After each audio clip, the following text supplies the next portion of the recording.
Nag-check out nga ako ng panlinis ng CR namin at eto dumating na nga. Super dami na ngang bagong labas ngayon ng panlinis ng CR at isa ito sa pinaka nagustuhan ko. 3-in-1 na nga to guys, tapos wall hanging design na rin siya. Alam kong familiar na kayo dito at karamihan ganito na talaga ang gamit. O baka magtaka na naman kayo bakit hindi color green. Sorry na lang kasi walang color green, color blue at color gray lang. So hayan, hinanapan ko na nga siya ng pwesto kung saan ko siya ilalagay. Sabi nga sa instruction, punasan daw muna bago tuluyang idikit yung adhesive. Masunurin tayo.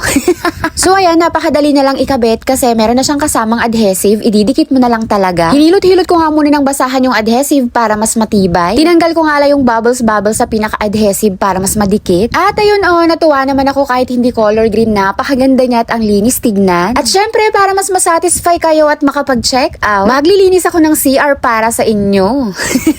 Inuna ko nga ginamit tong makitid na brush kasi eto talaga yung nagustuhan ko dito kasi nahihirapan akong maglinis ng tiles. So ayan yung color green na brush, yun talaga yung panlinis ko ng bowl namin pero hindi ko pa din siya itatapon para pag may sumabit na mumu yan yung gagamitin. Okay yung makitid na brush, pati gilid-gilid at singit-singit mababrush mo. Next naman natin tong silicone brush. So eto guys, ginagamit talaga siya sa bowl na parang may pailalim sa gilid. May ganong design na bowl eh. Yung amin kasi open lang kaya sa ibabaw ko na lang siya gagamitin. At heto naman yung pinaka-brush sa ilalim. O diba mas hygienic kasi iba yung gagamitin mong brush sa loob ng bowl, iba din yung gagamitin mo sa pinaka-ibabaw. Check out mo na to, wag ka nang magpigil. Ilalagay ko yung link sa comment section or sa yellow basket.